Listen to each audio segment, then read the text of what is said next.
The house was built to intimidate, marble floors that echoed every step, ceilings so high they swallowed sound, long corridors where footsteps died before reaching the end.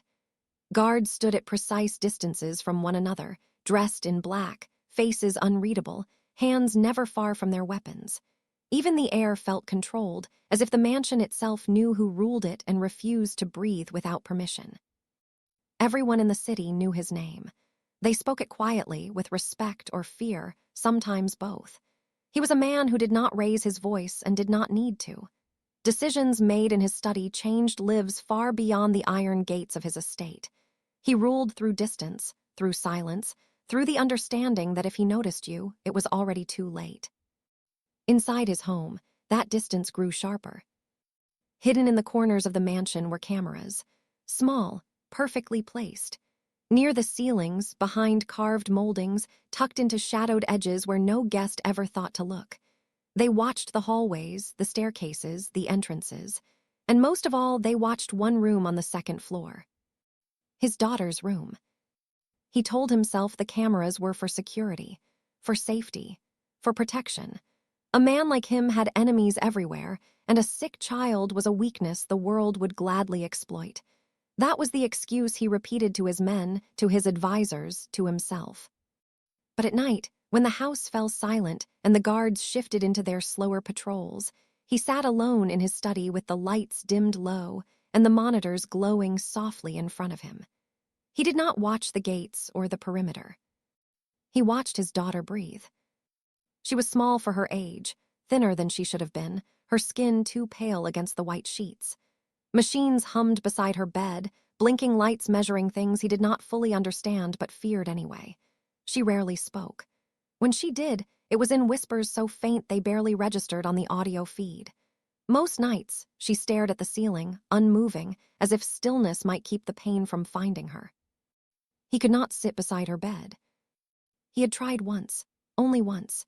He had stood in the doorway, watching her chest rise and fall, his hands clenched so tightly his fingers hurt. The smell of medicine and antiseptic filled the room, pressing into his lungs. He had taken one step forward, then another, and suddenly the weight of it all had crushed him. The thought that he could not protect her, that his power meant nothing against sickness, that if she died, no amount of blood or money or control could bring her back. He had turned away before she saw him. Since then, he watched from behind glass and screens, calling it vigilance, knowing deep down it was fear, knowing it was cowardice. The staff learned quickly not to mention it. Nurses came and went. Specialists spoke in careful tones. No one stayed longer than necessary in that room. Even the guards avoided the hallway, as if illness itself were contagious. Then the maid arrived. She was hired for cleaning only. No medical duties. No interaction required. Just floors, surfaces, laundry, quiet work that kept her invisible. That was the intention. She was younger than most of the staff, dressed simply, her movements careful and unassuming. She did not speak unless spoken to. She did her work with steady hands and downcast eyes, never lingering where she was not told to be. On her first day, she passed through the second-floor hallway with a cart of cleaning supplies. As she reached the corner near the child's room, she slowed. Not enough for anyone else to notice, just enough to look. Her eyes lifted, scanning the ceiling. She saw the camera. Then another, barely visible above the doorframe, and another near the window, hidden behind decorative trim. Her hands did not shake, her face did not change. She did not look surprised. She simply nodded to herself and continued pushing the cart. Downstairs in the study, the Mafia boss noticed something small but unsettling. On one of the monitors, the maid had paused, only for a second, but she had looked directly at the corner where the camera was hidden.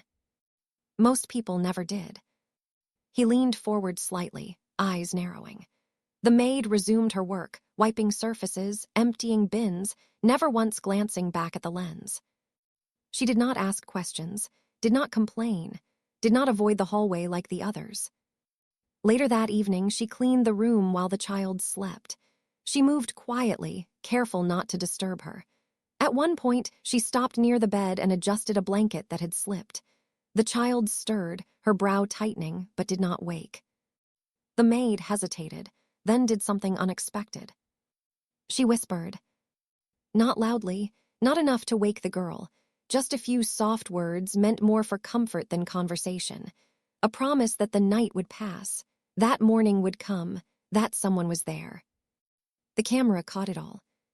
The Mafia boss sat frozen, watching from his chair. His chest tightened, a familiar mix of anger and shame rising in his throat. The maid was doing what he could not, standing close, being present. And she had not once reacted to the fact that she was being watched. That was what unsettled him most. Everyone else feared the cameras, hated them, pretended they weren't there. The maid had seen them and accepted them, as if she had lived under watch before. The maid learned the rhythm of the house, faster than anyone expected. She learned when the guards shifted their weight and when they relaxed. She learned which doors were never used and which ones were watched more closely. She learned that silence in this house was not peace, but tension held in place. She cleaned during the hours when the mansion felt most empty. Early morning and late evening when footsteps echoed too loudly and every sound felt exposed. Most of the staff rushed through their tasks, eager to leave the second floor as quickly as possible. The maid did the opposite. She lingered. Not in obvious ways. Not enough to be accused of curiosity or defiance. Just long enough to finish one task properly before moving to the next. Just long enough to notice things others avoided seeing.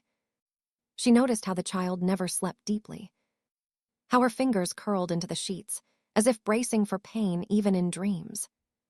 How the machines beside the bed seemed louder at night when the world outside went quiet. And how no adult voice ever stayed in the room longer than necessary. The maid spoke while she worked. Not to demand attention. Not to force a response. She spoke as if the child were already listening. She described the day outside the window. The sound of birds in the garden. The way the light changed across the marble floors in the afternoon. Simple things that did not ask for answers. The child did not speak. She barely moved. But one afternoon, as the maid wiped dust from the bookshelf, she noticed something small. The child's eyes followed her. Just slightly. Not enough for anyone else to notice. But enough for the maid to stop moving for a moment. Enough to tell her she was not alone in the room. Downstairs, the Mafia boss saw it happen on the monitor. He replayed the footage twice, then a third time. The way his daughter's gaze shifted. The way her attention stayed on the maid, even after she turned away. Something twisted in his chest. Hope felt dangerous. He had lived long enough to know that hope always demanded payment. That night the child cried. Not loudly. No screaming, no alarms. Just a soft, broken sound that barely carried past the door. The nurse hesitated in the hallway. She checked the chart, glanced at the clock, and sighed. Another long night, she murmured before turning away to fetch medication. The maid heard the sound before anyone else. She froze with a cloth in her hand. Every instinct told her to stop. This was not her role. She was not paid for this. She was not supposed to cross that line. But the crying continued. Thin and fragile. The kind of sound that came from exhaustion, not tantrum. The maid pushed the cart aside and stepped into the room. The child was shaking. Her face damp with tears, her breathing uneven. The maid moved without thinking. She knelt beside the bed and brushed damp curls from the child's forehead. "It is all right," she whispered. "You are not alone." The words were simple. But the child reacted as if something inside her had cracked open. Her hand reached out, blindly, fingers curling into the fabric of the maid's sleeve. In the study, the Mafia boss stood so abruptly, his chair fell backward. His heart pounded so hard, he could hear it in his ears. On the screen, his daughter clung to the maid like a lifeline. The maid did not pull away. She sat on the edge of the bed, holding the child steady. She rocked her gently, humming under her breath. A melody old and soft. One that did not belong in this cold, guarded house. The child slowly calmed. Her breathing evened. Her grip loosened, but did not let go. The maid stayed. She stayed long after the crying stopped. Long after the child fell into exhausted sleep. She stayed until the nurse returned and stared in quiet shock. "You should not be here," the nurse whispered. The maid only nodded and stood. As if she had always known, she would be seen eventually. Downstairs, the Mafia boss covered his face with his hands. Shame burned hot behind his eyes. The maid had crossed a boundary he was too afraid to approach. And she had done it without fear of the cameras. Without hesitation. Without asking permission. That was when the question settled into his mind. Heavy and unavoidable. Why did the maid not fear being watched? And why did his daughter reach for her instead of him? The night changed everything. It began quietly, the way disasters often do. No alarms. No raised voices. Just a subtle shift in the air that the house itself seemed to sense. The maid was finishing the last corridor on the second floor. Her cart rolled softly across the marble. She had learned how to move without sound. How to exist without drawing attention. From behind the closed door of the child's room came a sound she had not heard before. Not crying. Not whimpering. A strained, uneven breath that scraped against the silence. She stopped. Every rule told her to continue walking. Every warning she had been given echoed in her mind.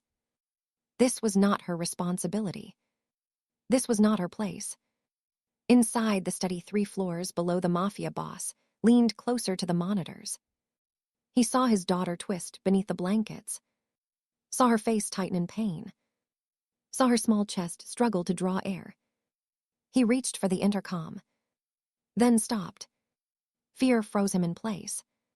The same fear that had kept him out of that room for months. Upstairs, the maid did not wait for permission. She pushed the door open and stepped inside. The child's eyes were open now. Wide, unfocused, filled with panic. Her body trembled as if fighting something invisible. The maid moved quickly. She set her cart aside and knelt beside the bed. Her voice was calm but firm. "Look at me. I am here." The child did not speak, but her gaze locked onto the maid's face, as if anchoring herself to the only solid thing in the room. The maid pulled a basin closer, just in time. The sickness came hard and sudden. She held the child's steady brushing hair away from her face, whispering reassurance between breaths. "It will pass. Breathe with me." Slowly. On the screen, the Mafia boss watched his daughter cling to a stranger. Watched a woman he barely knew take control of a moment that terrified him. His hands shook. His mouth went dry. He wanted to storm into the room, to prove he was still a father, not just a shadow. But he did not move. The maid cleaned the child gently, changed the sheets with practiced efficiency.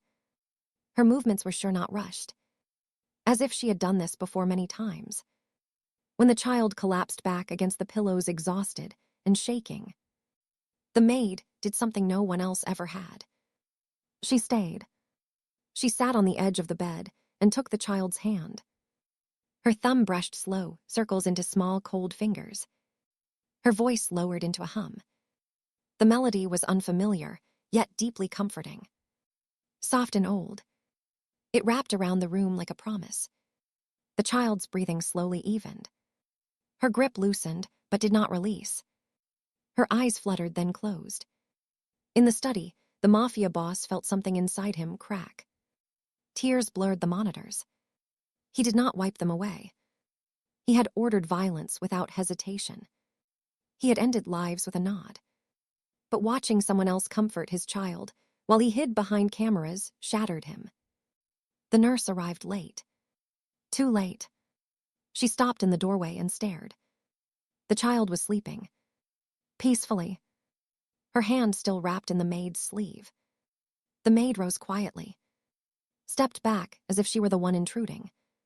She did not explain. Did not apologize. She simply bowed her head and left the room. Downstairs, the Mafia boss sat in the dark long after the screens went still. That night, he understood something he had been refusing to face. Protection without presence was not protection at all. And the woman who crossed the line he feared did not fear it at all. The song returned the following night. Not as a hum this time. Not as background comfort meant to fade into sleep. But as something deliberate. Something remembered. The maid stood near the window of the child's room, folding fresh linens. The night outside pressed against the glass, dark and watchful. The machines beside the bed blinked, softly marking time in a language only doctors understood. The child lay awake. Eyes open. Silent. The maid sensed it before seeing it. That familiar awareness that came from years of surviving by noticing small changes. She turned slowly and met the child's gaze. "You are awake," she said softly. The child did not answer. But she did not look away either. The maid hesitated. Then began to sing. Not loudly. Not with confidence. But carefully, as if testing the air. It was not a song anyone in the house should have known. Not a lullaby passed through radios or schools. It was old. Regional. Carried in the bones of a place far from this cold estate. Downstairs, the Mafia boss stiffened. The sound came through the monitor like a blade to the chest. Every note struck memory. Every word carried a voice he had buried with his wife. He stood so fast, his chair scraped violently across the floor. "No," he whispered. "That is not possible. The melody belonged to nights long gone. To a woman who used to sit on the edge of their bed, singing to newborn daughter under low lamp. To a dialect even his men did not speak. On the screen his daughter's lips moved. Not speaking. Not forming sound. But shaping the words. His breath caught painfully. He pressed closer to the monitor, as if proximity could pull him through the glass. The maid continued singing. Unaware, or pretending not to be aware of the cameras. Her voice steady now. "Sure." When the song ended, she crossed the room and did something that made the Mafia boss grip the edge of the desk. She traced a small sign on the child's forehead. A blessing gesture. One his wife had learned as a girl. One practiced only in a narrow part of the city she came from. The child relaxed visibly. Her shoulders softened. Her breathing slowed. The maid tucked the blanket around her carefully. Then whispered words meant only for the child. "You are watched over, even when you cannot see them." The Mafia boss turned away from the monitors. His chest tight. His thoughts spinning violently. How did she know? How did a cleaning maid know the song? The gesture. The words his wife used when fear crept into the night. By morning, the house was on edge. Orders were given quietly. Background checks requested. Files pulled. Names searched. The maid noticed immediately. The guards watched her more closely. Conversations stopped when she entered a room. Vincent, the house manager, observed her with new interest. She did not react. She scrubbed floors, folded linens, moved through the mansion as she always had. But that night, the Mafia boss confronted her indirectly. He appeared in the hallway as she pushed her cart past, pretending to read something on his phone. "You speak Italian," he said casually. She inclined her head. "Yes." "Which region?" "Naples," she replied without hesitation. His jaw tightened. "Specific." She met his gaze for the first time. Calm. Unflinching. "I lived there for many years." He nodded slowly. Said nothing more. But when he returned to his study, his hands shook. Because coincidence no longer felt convincing. And the cameras he once trusted now showed him something far more dangerous than enemies. They showed him a woman who knew his past, who reached his daughter, and who did not fear being watched at all. The cameras no longer felt like protection. They felt like witnesses. The Mafia boss watched more than ever now. But not for threats. Not for intruders. He watched for the maid. He watched how she entered the room without hesitation, how she spoke to his daughter as if silence were not absence but space, how she waited instead of filling the air with questions, how she treated the child like someone whole, not fragile. His daughter changed in ways the doctors could not explain. Not dramatically, not all at once, but enough to frighten him with hope. She began to sit up longer. She ate small portions without being coaxed. She no longer stared through people. She watched them, and when the maid spoke, she listened. One evening, the Mafia boss heard something that made his breath stop. Papa. The word was barely sound. More air than voice. But it was real. He stood frozen in his study, staring at the screen. His daughter's lips trembled, as if shocked by her own voice. The maid froze too. Her eyes widened. Her hand flew to her mouth. The child looked at her. Not at the door. Not at the cameras. At her. The maid knelt instantly. Her voice shaking but steady. You did it. You spoke. The child's mouth curved slightly. A ghost of a smile. The Mafia boss dropped into his chair. His chest ached with pride and pain tangled together. That night he could not stay hidden. He went to the hallway outside his daughter's room. He did not enter, but he stood close enough to hear. The maid was telling a story. Not a fairy tale. Not something magical. A story about a small bird with an injured wing. A bird who could not sing, but still learned to fly. The Mafia boss pressed his palm to the wall. His jaw clenched. This was what his daughter needed. Presence. Patience. Love without fear. And it was not coming from him. The next morning he tested her. He asked the cook about the meal prepared the night before. Pasta with breadcrumbs and anchovies. It tasted like the past. Like memory. The cook shrugged and said the maid had helped. Said she had adjusted the seasoning without being asked. Later he crossed paths with her in the corridor. You cook Italian food, he said. She nodded. I learned from people who cared about me. Which people? She met his eyes calmly. Good people. He asked about her background. Her training. Her years before this house. She answered politely. Briefly. Never lying. Never revealing. The distance between them sharpened. That afternoon, the doctors reported improved response to treatment. They called it encouraging. Unusual. Promising. The Mafia boss knew better. This was not medicine alone. This was connection. That night he watched the maid brush his daughter's hair. Slow, gentle strokes. He saw the child lean into the touch. Saw trust written across her small, tired face. The maid whispered something. The child whispered back. A full word this time. Mama. The Mafia boss stood so fast his vision blurred.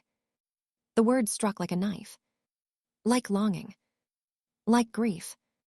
His daughter had not called him Papa again, but she had called the maid Mama. He turned away from the monitors. Hands shaking. Breath uneven. This was no longer surveillance. This was torture. For the first time since installing the cameras, he questioned why he needed them at all. And for the first time since his wife died, he wondered if distance had become his greatest enemy. The danger did not arrive with noise. It arrived with patterns. The maid noticed first. She always did. A car parked across the street too often. Always at different hours. Always gone before guards approached. A delivery that arrived early. Then late. Then early again. Never on the same schedule. A man near the gate who asked too many questions.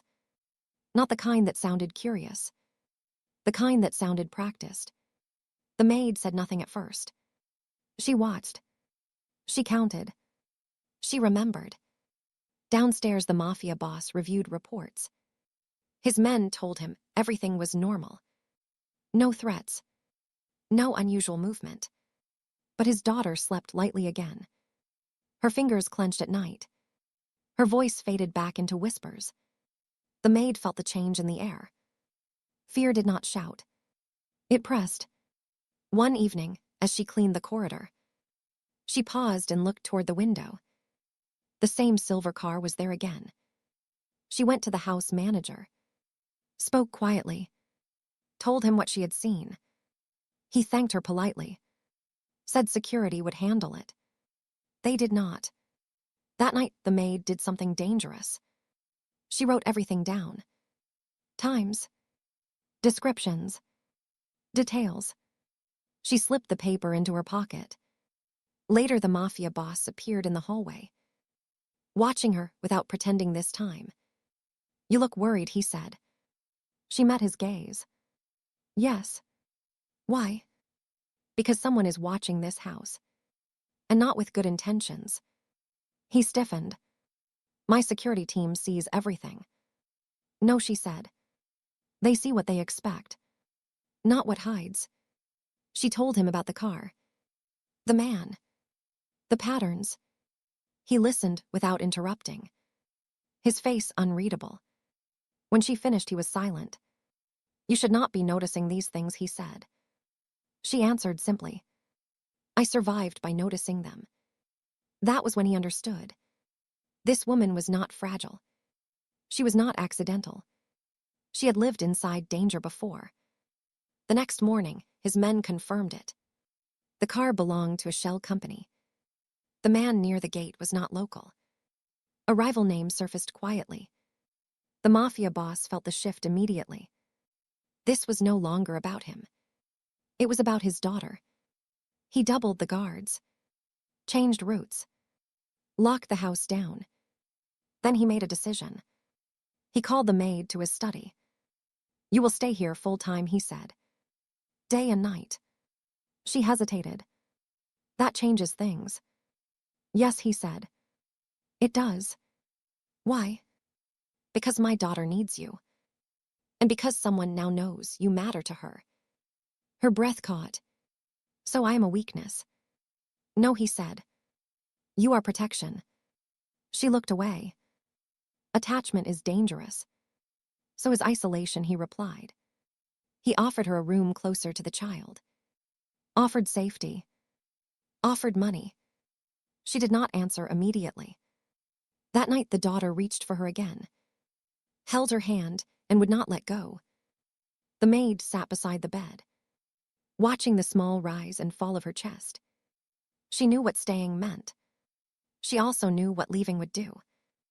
Downstairs, the Mafia boss watched from the monitors. For the first time, not as a man in control, but as a father afraid. The line had been crossed, not by choice, but by love. And from that moment on, the maid was no longer invisible. She was the center of the storm. The truth did not arrive gently. It arrived like a blade drawn slowly, so the pain lasted longer. The Mafia boss received the report just after midnight. He stood alone in his study, the glow of the monitors painting his face in harsh light. The words on the page did not blur. He read them clearly. Too clearly. Forged documents. Unregistered certifications. Training that existed without official origin. The maid had not lied about what she could do. She had lied about how she was allowed to do it. His hands tightened around the paper. Anger rose sharp and immediate. Not because he felt betrayed, but because betrayal meant danger. And danger meant his daughter. He turned toward the monitor instinctively. His daughter slept curled on her side. The maid sat beside the bed reading softly, one hand resting lightly on the blanket. She looked peaceful, unaware that the ground beneath her was about to collapse. He left the study without calling for guards, without warning anyone. Fear drove him faster than reason. When he opened the door to the child's room, the maid looked up instantly. She knew something was wrong. She always did. "You need to leave the room," he said. His voice was cold, controlled, dangerous. The child stirred. Her hand tightened around the maid's sleeve. No, the maid said quietly. She is resting. Now he repeated. The maid hesitated only a second, then gently eased her arm free. She whispered reassurance to the child and stepped into the hallway. He closed the door behind them. How long did you think you could hide it? He asked. The papers shook slightly in his hand, despite his control. Hide what? She asked, her face pale but steady. Your credentials, your training, everything that allowed you into my house. Silence stretched tight between them. I can explain, she said. Explain how you lied to get near my daughter. Explain who sent you. Explain why my enemies are watching this house. No one sent me, she replied. I came on my own. That is not an answer. Before she could speak, a sound cut through the hall. A sharp electronic alarm. High and urgent. They both froze. The child screamed. Not fear. Pain. The maid moved instantly. She ran past him without asking permission. Burst into the room. The child was convulsing. Her body rigid. Her eyes unfocused. Foam at her lips. The Mafia boss followed, frozen in horror. The maid took control. She rolled the child carefully. Cleared her air. Her voice sharp and calm. Get the emergency kit now. What are you doing? He shouted. Saving her life, she said. Trust me or get out of the way. She injected the medication with practiced precision. Counted seconds aloud. Monitored breathing. The seizure slowed. Then stopped. The room fell silent except for the machines. The Mafia boss dropped to his knees. Hands shaking. Breath broken. She saved her. Again. The medical team arrived moments later. As they worked, one of them looked at the maid with surprise. You have extensive training. The maid said nothing. When they finally stabilized the child, the Mafia boss turned to her. His anger shattered into something raw and terrifying. Who are you? He demanded. The maid closed her eyes. The secret she had protected for years pressed against her chest. I was 12 years old, she said softly, and dying in an alley in Naples. His breath caught. A woman found me. She carried me. She paid for my treatment. She visited me every month. She taught me songs and prayers and how to care for the sick. She opened her eyes, tears finally falling. Her name was Giuliana. The world tilted. Your wife saved my life. She trained me. She protected me. And when she died, I came here. Not for you. For your daughter. Silence swallowed the room. The Mafia boss stared at her, the truth crashing into him with brutal force. The lie was exposed. But so was something far more dangerous. Love. And the cost of it. The confession did not end the fear. It sharpened it. The Mafia boss sat motionless in the hospital waiting room. Hands clasped so tightly, his knuckles had gone white. The maid sat across from him. Eyes red. Back straight. Between them hung a truth that rewrote everything. Your wife knew what your name meant, the maid continued quietly. She knew the danger around you. That is why she kept her work separate. Why she never told you about me. He closed his eyes. Images of Giuliana flooded back. The trips to Naples. The unexplained donations. The way she returned lighter, calmer. She was protecting us both, he whispered. Yes. She saved me when no one else would. Gave me an education. Gave me skills. Taught me that survival was not enough. That you had to give back. The Mafia boss swallowed hard. And when she became sick, the maid lowered her gaze. She stopped visiting. But she wrote. Left instructions with the nuns. If anything happened to her, they were to protect her family. From enemies. From exposure. From her own past. From me, he said. From anyone who might use children as leverage. Silence pressed around them. broken only by distant hospital sounds. When the doctor finally emerged, the child was stable, asleep, alive. The mafia boss let out a breath he did not know he had been holding. Later that night back at the mansion, the maid packed her belongings. 2 small bags. Everything she owned. She moved quietly, efficiently, as if she had always expected this moment. The mafia boss watched from the door. "Do not go," he said. "I have to," she replied. "Your daughter is safe. The truth is out. Staying will only make things worse." "For whom?" "For her. For you. For me." He stepped closer. "This house is not safer without you. It is not safer with me either. Your enemies see me now. I am Leverett." The child appeared in the hallway, her face pale, her voice shaking. "You are leaving." The maid knelt immediately. "I promised to stay until you were better." "I am better," the child whispered. "That means you have to go." Tears spilled down her cheeks. The maid pulled her into an embrace. "I came to help you live, not to replace your mother. But you are like her," the child cried. "You sing her songs. You touch my forehead the same way."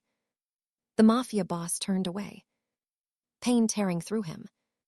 The maid held the child until the sobs eased. Then she stood. "I will always be grateful to her. But gratitude cannot build a future." She moved toward the door. That was when the alarms sounded again. Not medical. Security. The house locked down instantly. Guards shouting. Footsteps running. A voice crackled over the intercom. "Intrusion detected." The mafia boss moved fast.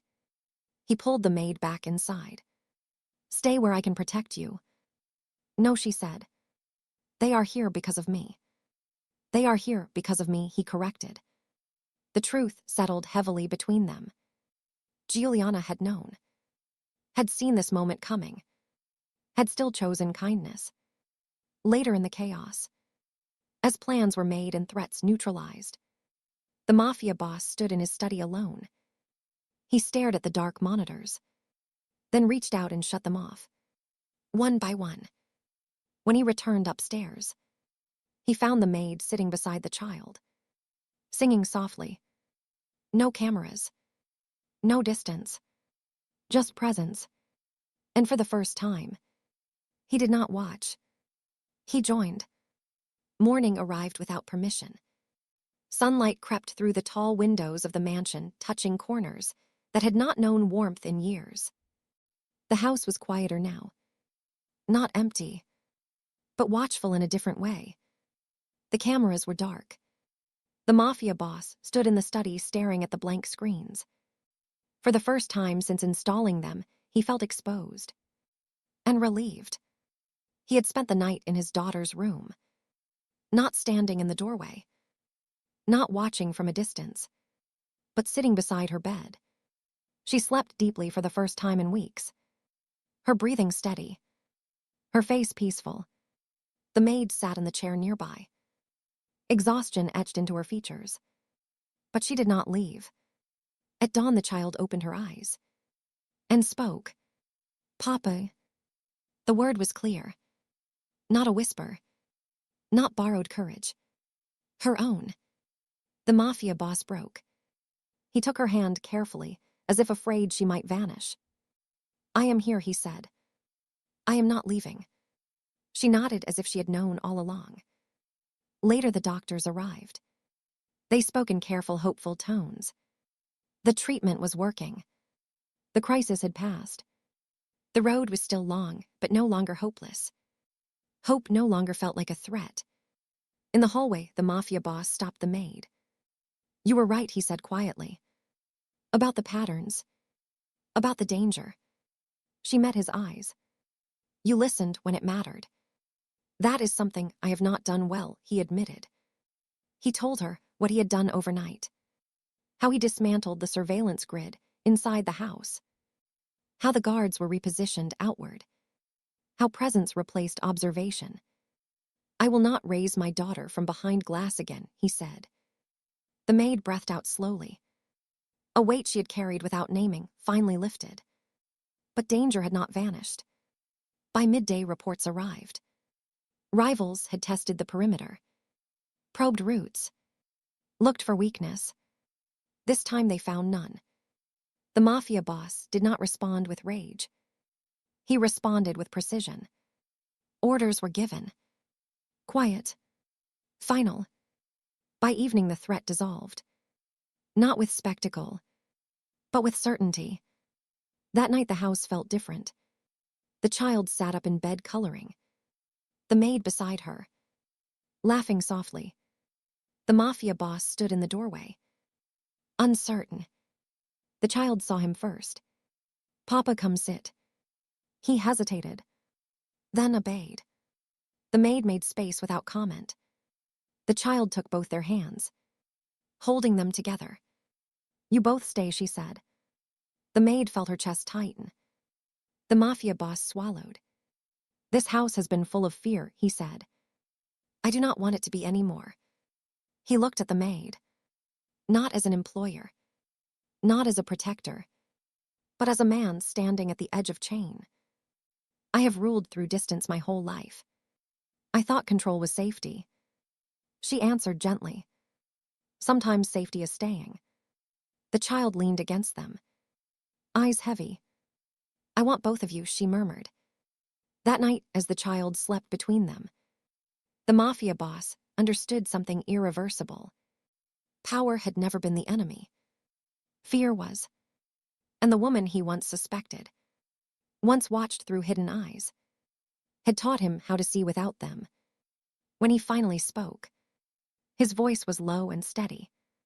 Do not leave. She closed her eyes, then nodded. Not tonight, she said.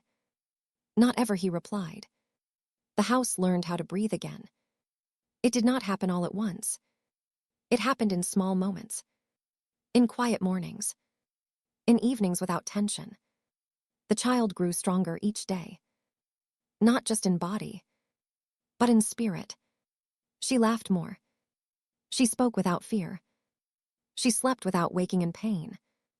The maid no longer sat at the edge of the room. She sat beside the child, sometimes beside the man as well. The Mafia boss changed in ways no one expected. He stopped standing behind doors, stopped listening from hallways, stopped watching from shadows. He stayed. He attended medical visits, held his daughter's hand, learned how to sit through discomfort instead of escaping it. One afternoon, the doctors delivered news that felt unreal. The treatment was working beyond expectations. The illness was retreating. The word remission was spoken softly at first, then repeated with confidence. The child cried. The maid cried. The Mafia boss closed his eyes and let the tears come. That night, the three of them sat together in the living room. No guards nearby. No cameras watching. Just presence. The maid prepared dinner. Simple food. Comforting. The kind that felt like memory. The child ate without being asked. Then looked up suddenly. You stay now, she said. Forever. The maid hesitated. Old instincts pulling at her chest. Fear of belonging. Fear of loss. The Mafia boss stood. He walked toward her slowly. Not commanding. Not controlling. I hid behind walls, he said. Behind power. Behind machines. Because I was afraid to lose. He knelt in front of her. In front of the child. I will not hide anymore.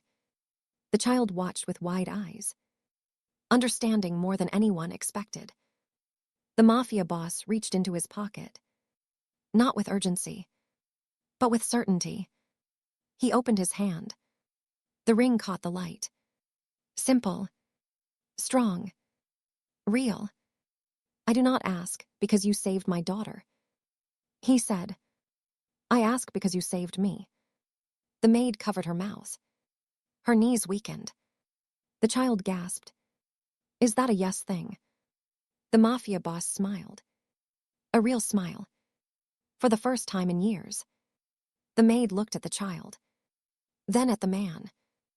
Then at the home that had once been filled with fear. Yes, she whispered. The child screamed with joy. Jumped into their arms. Laughing. Crying. The house heard it. The walls remembered it. Later that night, the cameras were removed completely. Wires pulled. Screens dark. The study became just a room. Not a control center. Weeks passed. Then months. The child returned to school. Her voice strong. Her eyes bright. The maid became family. Not through paperwork, but through love. The Mafia boss learned a new kind of power. The kind that comes from presence. From choosing people over fear. One evening, they stood in the garden. The sky filled with stars. The maid sang softly. The old song. The one that began everything. The child joined in. Her voice clear. Confident. The Mafia boss listened. Not from a distance, but beside them. He understood then. The cameras were never the problem. Fear was. And love, once allowed to stay, had changed everything.